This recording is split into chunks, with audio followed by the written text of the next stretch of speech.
Carnation Evaporated Milk presents the George Burns and Gracie Allen Show.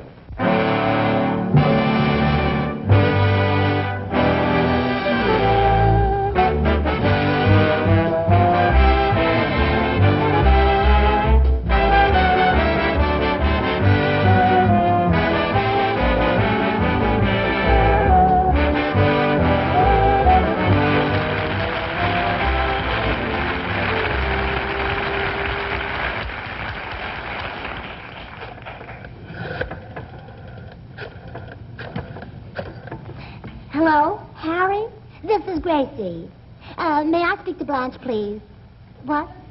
She just left? Well, will you try and catch her? It's very important. Oh, thank you. Oh, hi, Gracie. Oh, hello, Blanche. Oh, Blanche, I'm in terrible trouble. It's about our club, the Beverly Hills Uplift Society. We've been locked out of our club rooms because I didn't pay the rent. And I've got to do something about it. Gracie, I'm right behind you. Oh, thank goodness. Well, I hope all the other girls are, too. No, honey. What I'm trying to say is Say, Blanche, would you hurry up over here? I have the strangest feeling somebody is watching me. Yeah, I'll be right there. No, hold on, Blanche. I was wrong. There's nobody there. Well, anyway, I told Mr. Leeds I thought he was very mean to lock us out of our club room. Say, Gracie. Oh, hello, Harry. Thanks for calling Blanche. Goodbye. Gracie. Oh, excuse me, Harry. I didn't mean to hang up while you were talking. Goodbye, Harry. Gracie? Oh, I'm fixing the chairs for the meeting. Well, Gracie, what happened to our rent money? In your last treasurer's report, you said we had $120. We did, and I worried night and day about losing it. Oh, Gracie, you didn't lose it. No. I spent the $120 for a wall safe. What for? Why? Keep the money in. Oh, No, don't worry. I'm on my way down to the bank right now to borrow the rent money from Mr. Vanderlip. Oh, well, good. I'll fix lunch for the girls while you're gone. Oh, say, look, Blanche, how about some sandwiches and maybe a salad? All right. But, half the girls are on a diet. Do you think I ought to make it without dressing? Well, as long as you're alone, you pull down the shades. Whose business?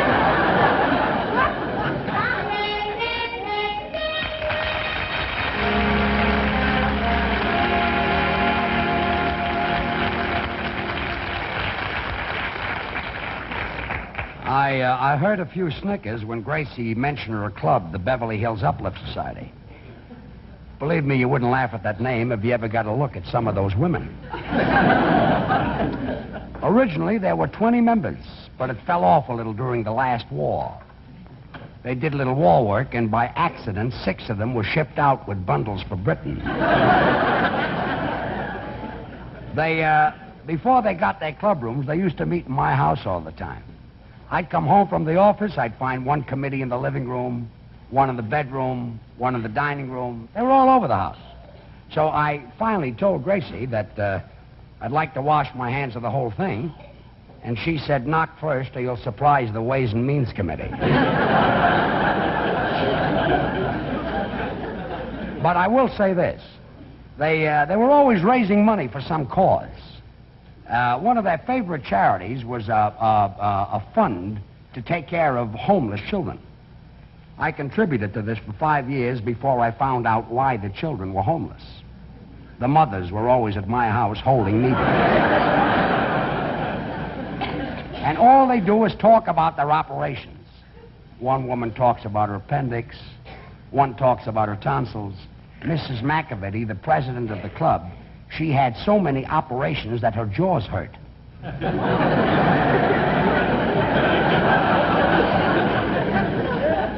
I finally called in all the husbands, and I said, look, gentlemen, your wives have been meeting in my house now for 5 years, and I want you to do something about it. And they did. They gave me 3 cheers. So now they're going to start meeting in my house again. Come in, Miss York. Oh, that's Mr. Vanderlip, the president of the bank. Mr. Mr. Vanderlip, Mrs. Burns is here to see you. Oh, no, not Mrs. Burns and the bank examiners on the same day. Well, shall I tell her you're tied up? No, she'll only come in and want to untie me. I'd better see her. But first, let's finish that letter to Acme Aircraft. Now, where were we, Miss Shaw? In regard to your request for a loan of $2 million... Oh, yeah, $2 million. I am pleased to inform you we can effect said transaction, provided you are able to offer satisfactory security. Upon receipt of a letter setting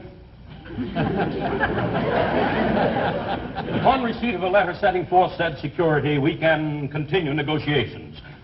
Signed, very truly yours, etc., etc. That's all, Miss Shaw. Yes, sir.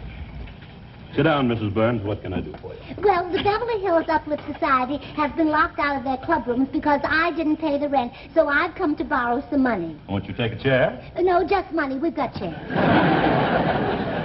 No, I mean, will you please sit down? Oh, well, thank you. Now, by the way, I don't want to cause any trouble, but your secretary didn't take down one word you said. She didn't? No, she made a lot of little circles and things. That was her shorthand. Well, you ought to make her right with the other one. Nobody can read that stuff. I'll speak to her. Oh, do you mind? Oh, no, I don't even chew gum, but George would love it. Thank you.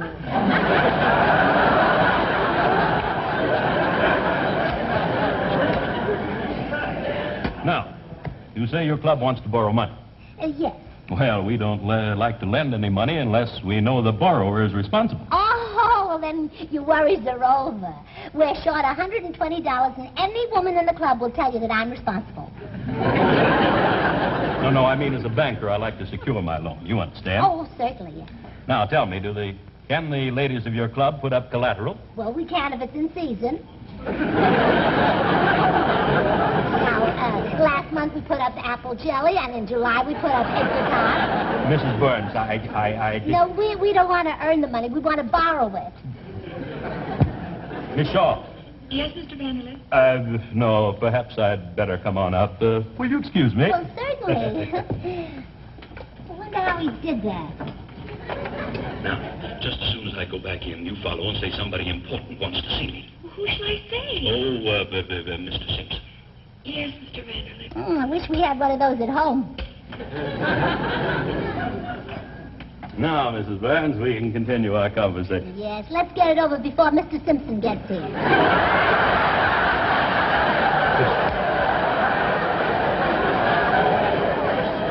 Never mind, Miss Shaw. Now, look, Mrs. Burns, the bank cannot loan you $120 unless you put up security. But I haven't got any. Well, what about your husband? Oh, I should say not. I wouldn't put him up for $130. Well, goodbye, Mr. Vanderlip. Goodbye, Mrs. Burns. Goodbye. And, remember me to Mr. Simpson.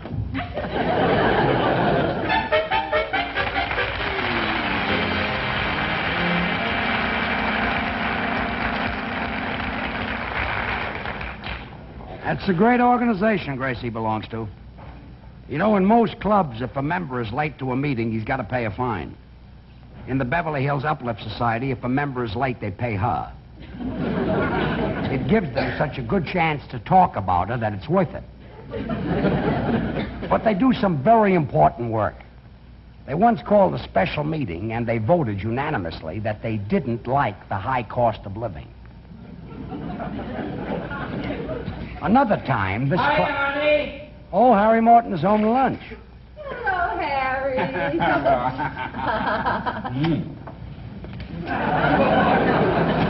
Thank you, Errol Flynn.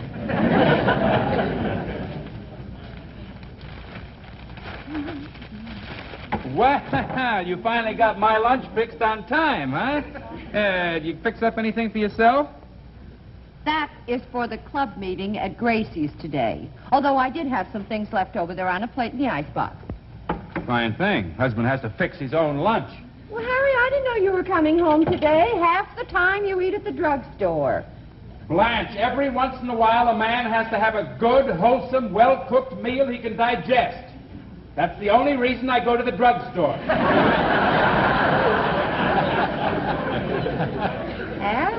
you're talking yourself into a visit from my mother. Why are the Beverly Hills shoplifters work a meeting at Gracie's? It's uplifters, and I may have Mother bring Father along. Mrs. McAvity still the president? Naturally. She wrote it into the Constitution. Oh, that reminds me. She's coming by in a few minutes. Pick me up. You know what kills me about Mrs. McAvity? That lorgnette business. Oh, well, are you Blanche's husband? Well, well. Oh, Harry, that's not true. May lightning strike me. Oh, honey, don't say that. Not while you're holding my best china. Thanks, Blanche. Thanks a lot. Oh, say, that reminds me of something cute Gracie said. You know, she went to the Carnation Farm, and she says that all of their cows are especially equipped to fill 4 cans at one time. Oh, that must be Mrs. McAvity. Yeah. Oh, hello, dear. How are you? Ready to go? Yes, come right in. Please do. Mrs. McAvity, you know my husband, Harry. Sure. Oh, so you're Blanche's husband. Well, well. Gotta get some mustard. Yes, well, let's hurry over to Gracie, shall we? I'll take these sandwiches. Bye, Harry. Well, I'll take these.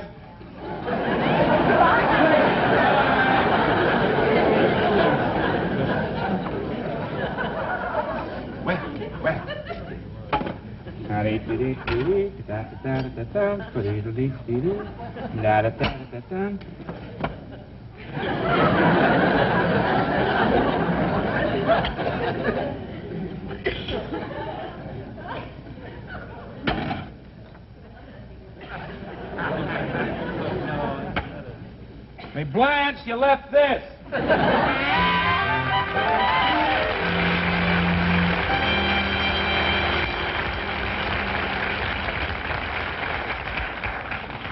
How do you like Mrs. McAvity, the president of the club? You know, she's quite a woman. I'll never forget the club ran a minstrel show, and Gracie let her wear one of my suits. And until she wore it, my pants only bagged at the knees.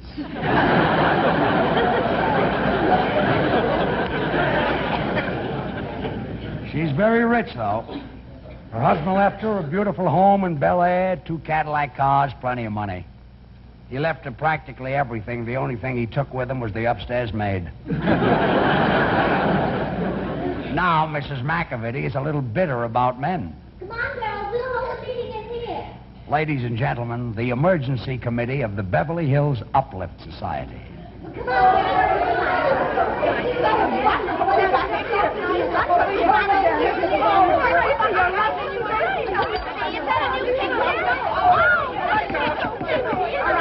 Quiet down, girls. Girls, quiet down. Of course, you all know why we're here.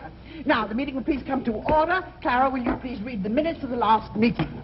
I'm sorry, Madam President, but I lost them on the bus. Oh, that's a very important meeting, and now we have no record of it. Yes, Gracie? I move we cancel the last meeting, and then we won't need a record of it. No, that wouldn't be legal. Now, look, girls, before taking up the business of raising $120, I'd like to hear a report from the Cheer Up Bedside Committee, and please make it brief. Yes, Blanche? Mary isn't here. You see, she went to cheer up Mrs. Darby, who was sick, and now Mary has the measles, too. Oh, well, that's too bad. Now, do I hear any volunteers? Anyone like to go and cheer up Mary? Well, we'll proceed. Now, yes, Gracie? Well, I move that we cheer up Hazel Boydston. She's really got all kinds of trouble. Only last week she went to the hospital for an operation and they took out her television set. Well, I think we'll skip the rest of the committees and hear just from our treasurer. Gracie, did you get the money from the bank? Yes, Gracie? No.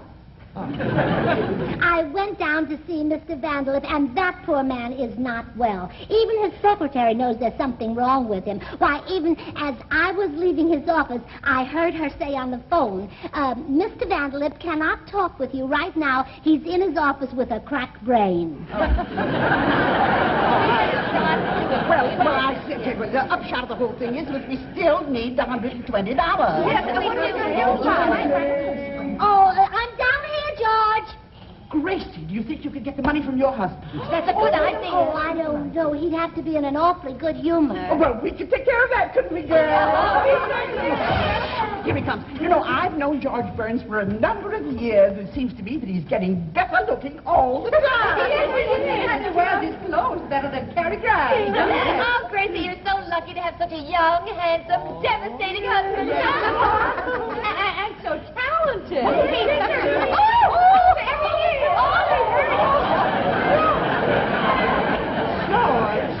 George, I hope you didn't hear what we were saying. I didn't hear a word, and you're not getting the money.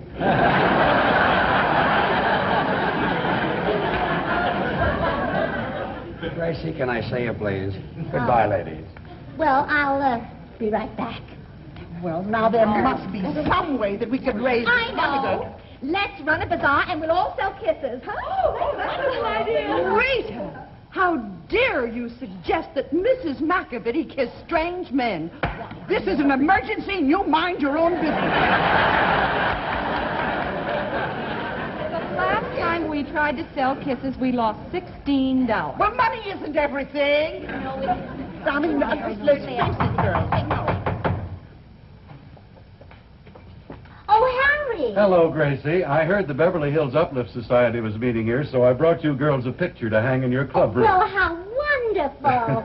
Oh, what a darling baby. Thank you, Harry. It's a picture of me. Really? Uh-huh. Well, I guess I should have recognized it. But, of course, I just seldom see you dressed like that. Yeah, well, I think I better go in and give it to the girls. Oh, no. No men are allowed while we're having our meeting. You see, it's a woman's club. Well, Gracie, as I came up the driveway, I saw a man in the house. Oh, no, you didn't. It was George. But I have something very important to say. Harry, rules are rules, and we can't... would it be worth $120? $120? Yes. Gracie, that's a lot of money, but... Well, yes, it's worth it. Really? Well, come on in. Oh, girls. Girls, we're going to make Harry Von Zell an honorary woman so he can join our club. Why, I never heard of anything so fantastic. No man can join a woman's club. Oh, wait a minute. You can't. Harry Von Zell has something to tell us that's worth $120. Raise your right hand and read this oath of allegiance. This is going to come as a big surprise to my mother. Up to now, she's been the only woman in our family. The oath, yes. On my honor as a woman, I do solemnly swear that I will be loyal to my club and a credit to my sex. My great objective in life shall be that of every woman... Motherhood? The rest of the oath. Well, I said I'll go make some coffee to welcome our new member. Girls, our new member has something to say to us that may open the doors of our club. Here.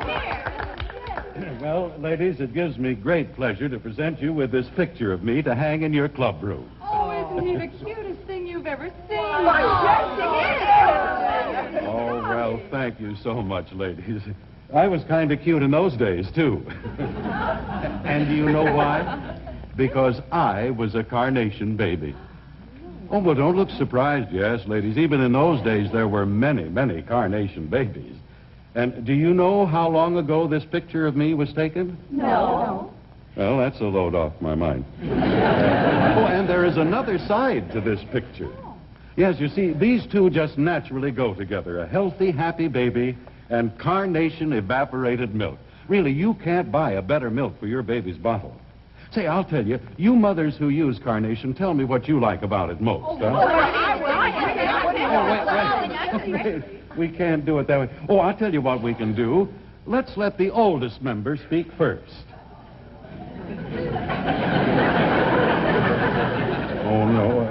well, Mrs. Bagley, suppose you tell me why you're raising your baby on Carnation. My doctor recommended it. Oh. He said Carnation is such high-quality milk, I'd never have to worry about it.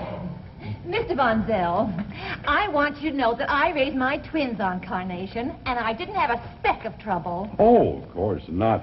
Carnation is absolutely safe milk. It's so easy to digest, it agrees with even the most delicate babies.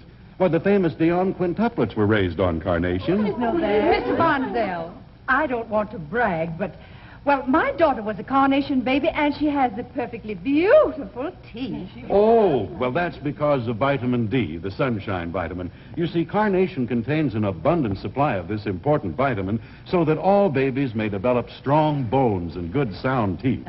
Well, 8 out of 10 mothers who use Carnation say their doctor recommended it. So you see, you're all in good company. And Mrs. Bagley, I know that thanks to Carnation, the milk every doctor knows, your little fella is also a picture of health and contentment. Oh, he is, Mr. Von Zell. I know he is. Well, I'd better be running along. I'll see you all later, ladies. Mr. Von Zell. Yes? What about the money?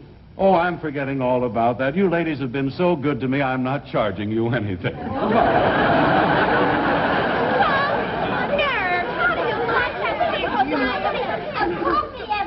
Gracie, wasn't Mr. Von Zell supposed to pay us? Yes, he was. Well, he didn't. Well, it's our own fault. We made him a woman, and the first thing he did was change his mind. Well, and we still need the money. Of course we... I've got a great idea. We can raise the money the way my sister Bessie did. How was that? Well, every time her husband kissed her, she made him put a 10-cent IOU in the piggy bank. And after 2 weeks, she had 90 cents in IOUs and $65 in cash. But where did the cash come from? Well, you don't think that she'd take IOUs from strangers.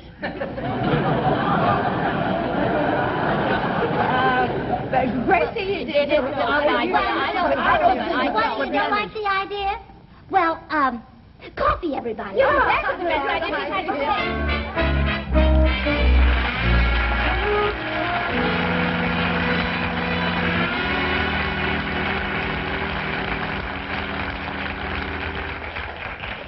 You know, I just found out that that club were going to have their meetings here all the time until they raised that money. So I finally got rid of them. I didn't lose my head. I didn't get excited. I didn't even argue. I just calmly walked in and gave them $120. That's because I got it up here. Here, I've got nothing. I guess it matches the purse. But you know, it's sort of worth it to get rid of them. Oh, there's Gracie. You know, Gracie, I'm glad those women are gone. I'm sort of exhausted. Oh, me too. I'm glad I spent 2 hours in that shoe store. Oh, bought a lot of shoes today, huh? No, I didn't buy any. 2 hours and no shoes? Well, George, when you're hot and tired, then there's nothing that rests you like having a salesman take your shoes off and measure your feet. You went into a shoe store just for that? Well, naturally. You can't take your shoes off in a hat store. I guess not. And you meet nicer people in shoe stores. You know, I don't know why it is, but people's faces seem more friendly when their shoes are off. Yeah, well, in your stocking feet, you've got to be more friendly. Yeah. Now, take this woman who sat next to me. She said she was buying a pair of shoes for a little boy in Pomona. Mm-hmm. She said he'd been walking for 2 years. So I said, well, he couldn't be walking very fast or he'd be in Kansas City by now. Well, you did your share about being friendly. Yes. She was a little self-conscious about her legs, so I cheered her up. You cheered her up? Yes, she said her husband kids her because her legs don't match Betty Grable's. So I said, well, the joke's on him. They don't match each other.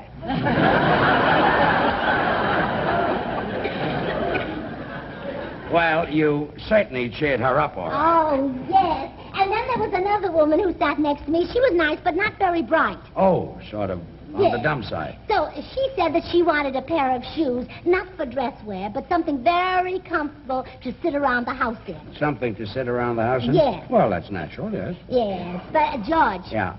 Her shoes were big, but she'll never be able to sit in them. Yeah. Yeah, well, she'll probably use a shoehorn. You know, Gracie, what this...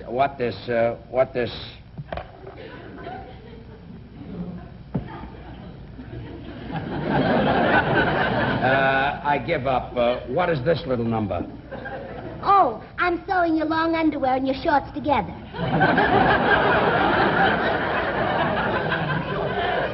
You're sewing my shorts and long underwear together? Well, George, you know how changeable the California weather is. So, when it's hot, you wear the shorts on the outside, and when it's cold, you wear the shorts on... Well, I'll get a lot of laughs in the locker room at Hillcrest. Yeah. You know, come in. Wonder who that can be.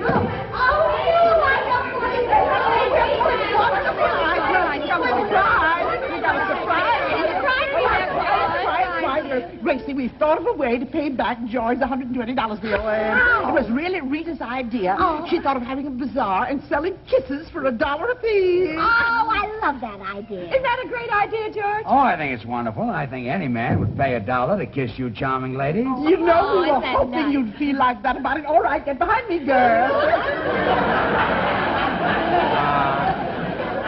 What's going on? Well, we owe you $120, and we're going to pay it back to you at $1 a kiss. One. Look,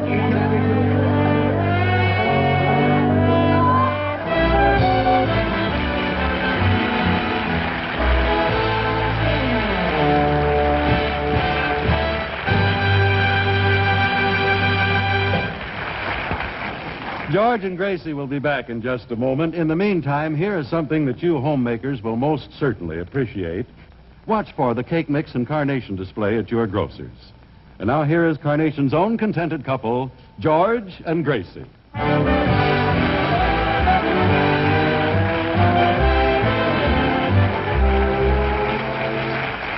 Thank you very much. Gracie and I will be back again 2 weeks from tonight. Dan, I want to thank everyone who sent in 35 cents for this Carnation cookbook. And if you haven't gotten it, you will. I'm very busy still autographing them. And we still have a few left. By the way, Gracie, you know that tonight is sort of a thrill for us. This is the first time that we're going east on the coaxial cable. Oh, really? Yes, and it really cost millions of dollars to operate. Oh, well, then I better say goodnight. We can't afford it.